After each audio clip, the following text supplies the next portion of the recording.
Olá, boa noite. Eu sou o William Galvão e começa agora o Jornal da Justiça desta quinta-feira, 23 de novembro. Presidente e decano do Supremo se manifestam em plenário sobre a proposta de emenda constitucional aprovada no Senado. Para os ministros Luiz Roberto Barroso e Gilmar Mendes, as mudanças previstas na PEC são desnecessárias. Esse é um dos destaques de hoje e você acompanha também nesta edição. STF retoma julgamento da ação que discute possível omissão do Estado quanto aos direitos da população negra. O presidente do Tribunal Superior Eleitoral alerta para o perigo de ataques de desinformação contra os eleitores. E ainda, acordo promovido pela Advocacia Geral da União vai possibilitar repasse de mais de 400 milhões de reais para educação no Maranhão.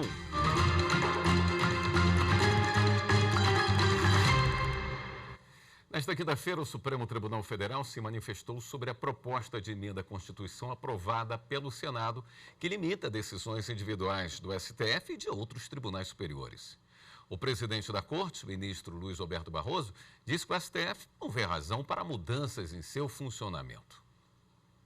O ministro Luiz Roberto Barroso afirmou que a Constituição Federal de 1988 trata de praticamente todas as questões da vida do povo brasileiro e que muitas delas, de grande relevância nacional, chegam ao Supremo Tribunal Federal. É inevitável que o Supremo desagrade segmentos políticos, econômicos e sociais importantes, porque ao tribunal não é dado recusar-se a julgar questões difíceis e controvertidas. Tribunais independentes e que atuam com coragem moral não disputam torneios de simpatia. Interpretar a Constituição é fazer a coisa certa, mesmo quando haja insatisfações. Porque assim é, não há institucionalidade que resista se cada setor que se sentir contrariado por decisões do tribunal quiser mudar a estrutura e funcionamento da Corte.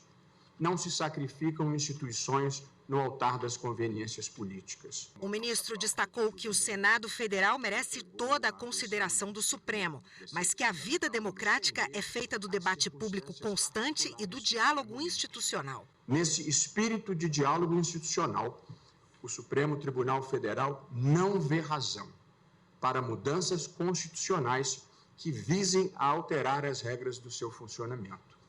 Num país que tem demandas importantes e urgentes, que vão do avanço do crime organizado à mudança climática, que impactam a vida de milhões de pessoas, nada sugere que os problemas prioritários do Brasil estejam no Supremo Tribunal Federal. Até porque as mudanças sugeridas já foram acudidas, em sua maior parte, por alterações recentes no próprio regimento do Supremo. O presidente do STF também lembrou que nos últimos anos o Supremo enfrentou o negacionismo em relação à pandemia, ao meio ambiente e também funcionou como um dique de resistência contra o avanço autoritário. Por esse papel, o tribunal sofreu ataques verbais e a criminosa invasão física que vandalizou as instalações da Corte. Após esses ataques verbais e físicos, o tribunal vê com preocupação avanços legislativos sobre a sua atuação. Vale lembrar, cabe ao Supremo fazer valer a Constituição, preservar a democracia e proteger direitos fundamentais. A pergunta a se fazer é a seguinte: esses objetivos foram alcançados? A resposta é definitivamente sim. Isso significa que o Supremo Tribunal Federal cumpriu o seu papel e serviu bem ao país. Não há por que alterar o que vem funcionando bem. E cumpre lembrar, em todos os países que recentemente viveram o retrocesso democrático, a erosão das instituições começou por mudanças nas Supremas Cortes. Os antecedentes não são bons. O ministro Gilmar Mendes também rebateu duramente a proposta. Ressaltou que o STF não aceita intimidações. O decano da Corte, ministro Gilmar Mendes, afirmou que a separação dos poderes é cláusula pétrea, ou seja, não pode ser mudada por emenda constitucional. E disse que o Supremo está preparado para enfrentar qualquer investida inconstitucional. é preciso altivez para rechaçar esse tipo de ameaça de maneira muito clara. Esta casa não é composta por covardes. Esta casa não é composta por medrosos. Este Supremo Tribunal Federal não admite intimidações. De resto, cabe lembrar, eu já fiz isso várias vezes e nós já tivemos a oportunidade de fazê-lo, a esses propagadores do caos institucional que os processos de responsabilidade dos ministros desta Corte hão de estar submetidos ao crivo judicial garantidor do devido processo legal, impedindo que acusações mambembes turvem a independência judicial. O ministro Gilmar afirmou que não há justificativa para a PEC que foi aprovada ontem no Senado. Agora se descobre que o grande problema do Brasil é o Supremo Tribunal Federal. E a grande ameaça à democracia é o Supremo Tribunal Federal. Não são relevantes as ações da milícia no Rio de Janeiro, do narcotráfico, da ocupação de territórios por essas organizações criminosas. Isso não faz parte da pauta. O problema é o Supremo Tribunal Federal e as suas liminares. Estranha prioridade. Merecem ser vistas com desconfiança. Não se pode brincar de fazer emenda constitucional. Gilmar Mendes também destacou a atuação do Supremo nos últimos anos. Chega a ser curioso, quiçá irônico, que após os bons serviços prestados por essa Suprema Corte no decorrer dos últimos anos, especialmente no curso da pandemia, esta instituição fundamental do Estado de Direito seja o primeiro alvo de alterações casuísticas engendradas no seio do Poder Legislativo, sem qualquer reflexão mais vagarosa e acurada que poderia ter tido a participação da Corte. Este Supremo Tribunal Federal não se curvou à ditadura militar nas quase 3 décadas de escuridão que mancham a história nacional. Esta mesma Corte, senhor presidente, não haverá de submeter-se ao tacão autoritário, venha de onde ele vier. O ministro Alexandre de Moraes, que também é presidente do Tribunal Superior Eleitoral, se manifestou em defesa do Poder Judiciário.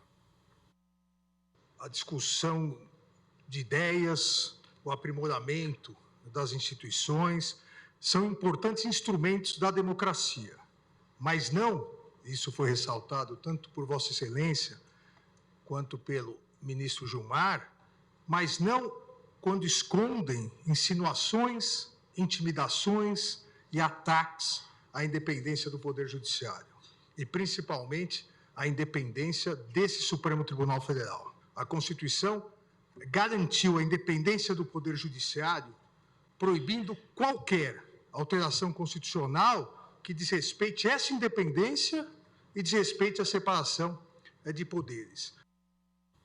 O Supremo deu prosseguimento ao julgamento da ação sobre o racismo institucional. Partidos e terceiros interessados apontaram ações e omissões do Estado que culminam na violação dos direitos constitucionais dessa parcela da sociedade. Marta Ferreira. 7 partidos e a Coalizão Negra por Direitos, articulação que reúne mais de 250 entidades, entraram com ação no Supremo, pedindo que seja reconhecida a violação sistemática dos direitos dos negros à vida, à alimentação, à saúde e à segurança. Os autores apontam ações e omissões do Estado que culminam na violação dos direitos constitucionais, resultando especialmente na alta e crescente letalidade de pessoas negras em ocorrências policiais e no hiperencarceramento de jovens negros pela política de drogas. Assim, pedem que a União elabore e implemente um plano nacional de enfrentamento ao racismo institucional e à política de morte à população negra no prazo de 1 ano e que os estados e municípios também adotem medidas para combater o problema.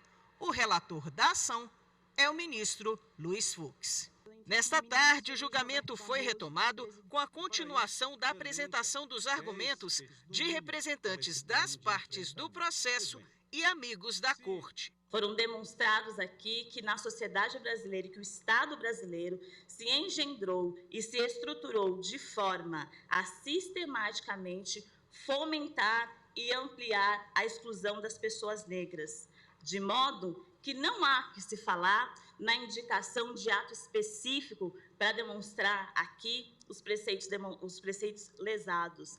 Eis que o Estado brasileiro, há mais de um século, produz normativas que, por ação ou omissão, negligenciam os direitos básicos da população negra. Ainda no âmbito da dignidade da pessoa humana, nós temos um sistema de saúde, nós temos uma ausência de políticas públicas efetivas de promoção da saúde pública da população negra. Mulheres negras ainda são as maiores vitimadas pela violência obstétrica, são as mulheres vitimadas pela mortalidade materna. Existe essa lacuna no Estado de proteção das vidas negras, da vida das mulheres. Essas mulheres que, historicamente, mulheres negras que não tiveram direito a ter uma família. Racismo estrutural, excelências, significa a punição das pessoas negras pelo fato de simplesmente existirem enquanto pessoas negras. O que significa dizer que uma criança negra, antes mesmo de nascer, já nasce condenada, sabe por qual crime? Existir. Esta DPF tem o objetivo de desconstruir isso. Afinal de contas, nós cansamos de gritar presente. Eu quero gritar vivo. A Procuradora-Geral da República, Eliseta de Paiva Ramos, se manifestou a favor da ação para a implementação do plano de enfrentamento ao problema. Plano que preveja desde políticas voltadas para a garantia do pleno exercício dos direitos políticos da população negra até a ampliação do programa Restaurante Popular, malha de cobertura territorial e quantitativo de estabelecimentos com oferta obrigatória de refeições matinais e noturnas, café da manhã e jantar, e gratuidade estendida em todas as unidades do país para pessoas em situação de rua, adicção e presumidamente em situação de miserabilidade, conforme demandado na inicial. Depois, seguindo o novo formato de julgamento, a discussão foi suspensa e será retomada em outra data para o voto do relator e dos demais ministros. A seguir, ministro do STF anula a decisão que reconheceu o vínculo de emprego entre motoboy e aplicativo de entregas. Até já.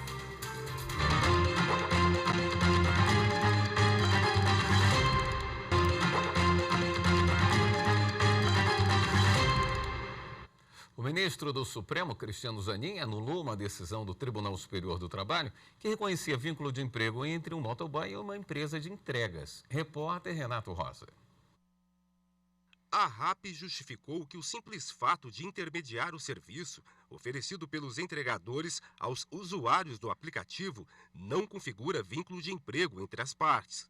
Na ação, a empresa destacou que o pagamento com frete, por exemplo, ao entregador independente é feito pelo consumidor.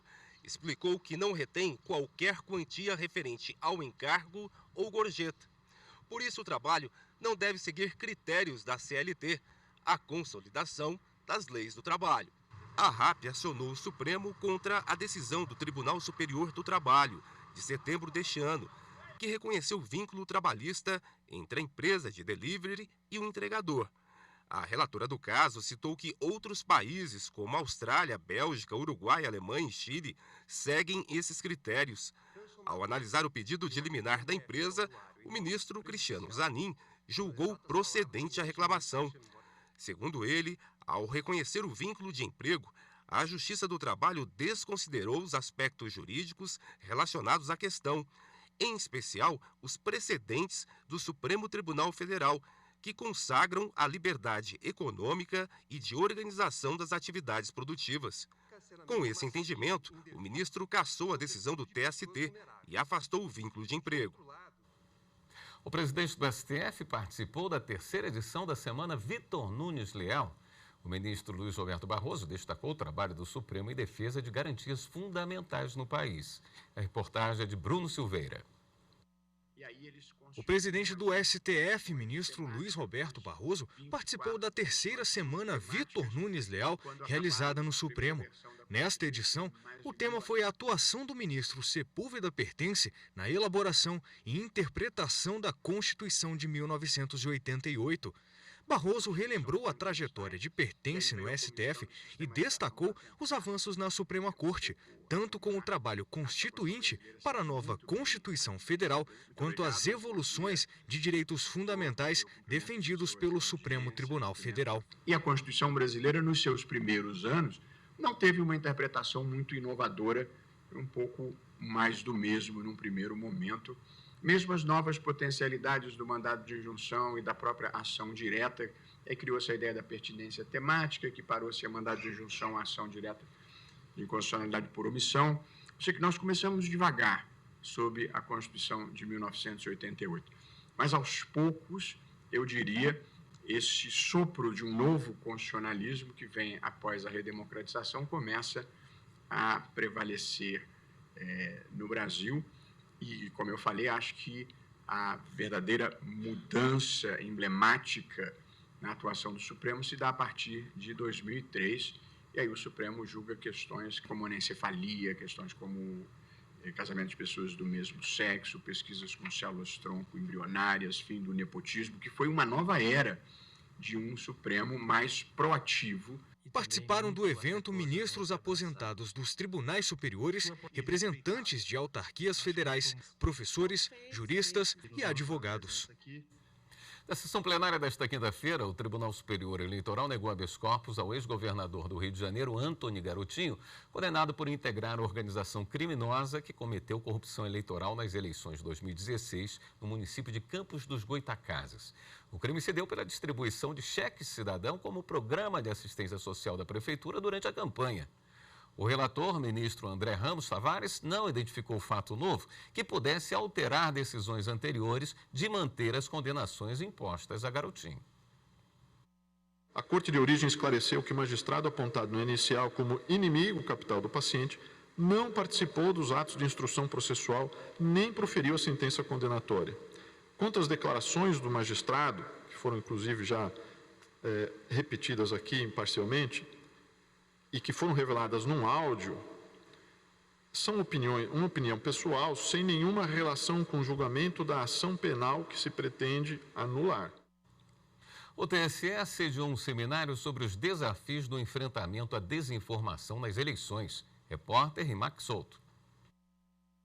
O Tribunal Superior Eleitoral e a Delegação da União Europeia no Brasil realizaram um seminário internacional Desinformação nas Eleições, abordagens do Brasil e da União Europeia. Na abertura do encontro, o presidente do TSE, ministro Alexandre de Moraes, falou da importância em discutir a desinformação. Essa questão que vem sendo tratada não só no Brasil, mas na União Europeia, Austrália, Estados Unidos, todos os países democratas perceberam que há um grande ataque de desinformação em relação à vontade do eleitor. O presidente do TSE também falou do uso da inteligência artificial para a desinformação e dos desafios no enfrentamento e combate às chamadas fake news. Nós temos que propor teses legislativas, nós temos que propor interpretações jurídicas, nós temos que propor um cronograma educacional para aqueles que têm acesso às redes sociais e temos que propor limitações à utilização de inteligência artificial nas eleições.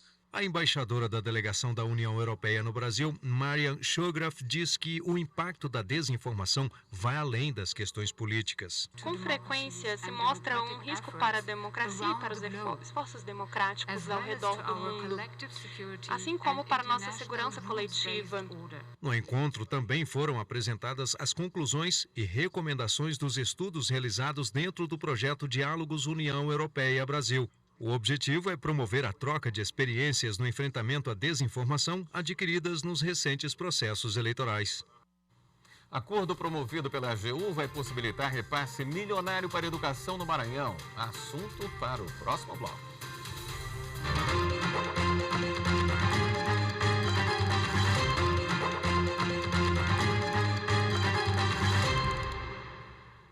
Um acordo histórico promovido pela Advocacia Geral da União vai possibilitar um repasse de 475 milhões de reais para a educação no Maranhão.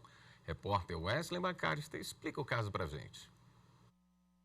Um acordo entre a Advocacia Geral da União e o Ministério da Educação e o Estado do Maranhão pôs fim a uma disputa de mais de 2 décadas no Supremo Tribunal Federal. Era uma ação judicial que discutia repasses da União ao Fundo de Manutenção e Desenvolvimento do Ensino Fundamental e de Valorização do Magistério, o Fundef. A resolução permitirá a liberação de mais de 475 milhões de reais para o Estado do Maranhão. Esses recursos serão direcionados para fortalecer a educação e combater as desigualdades sociais e regionais.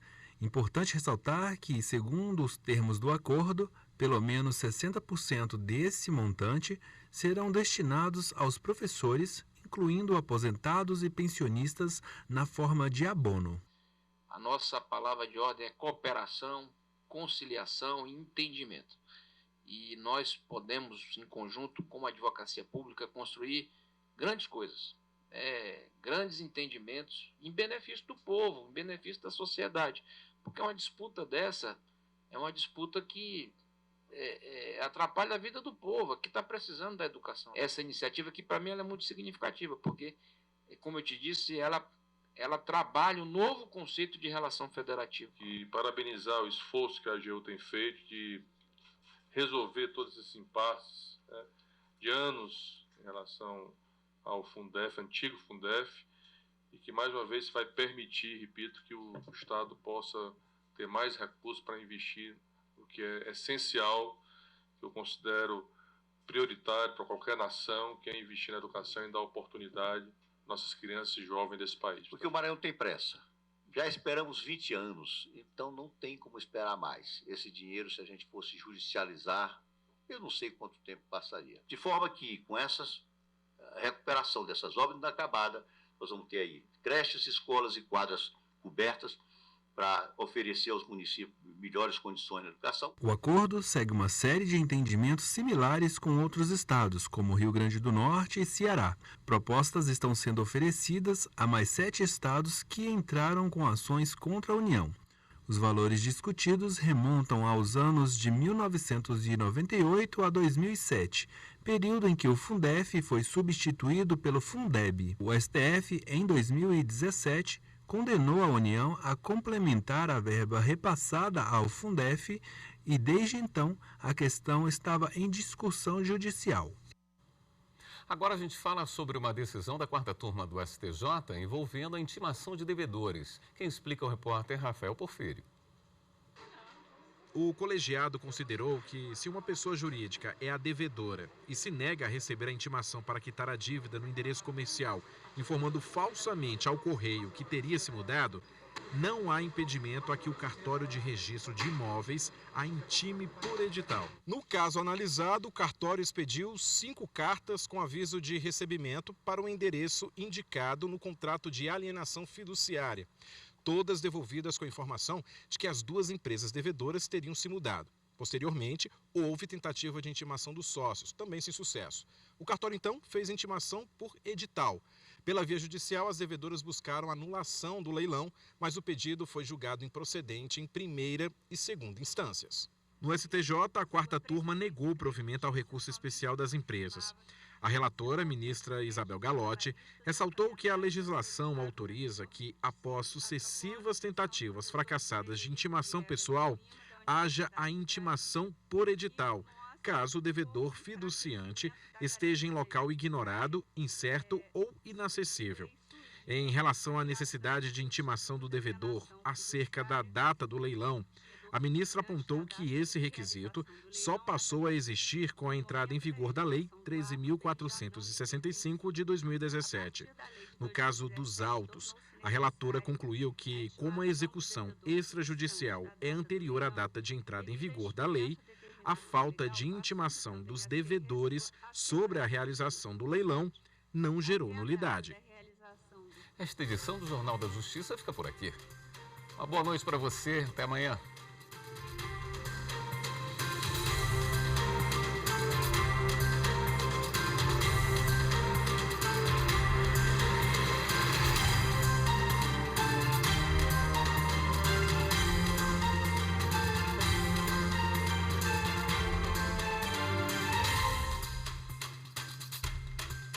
Brasil.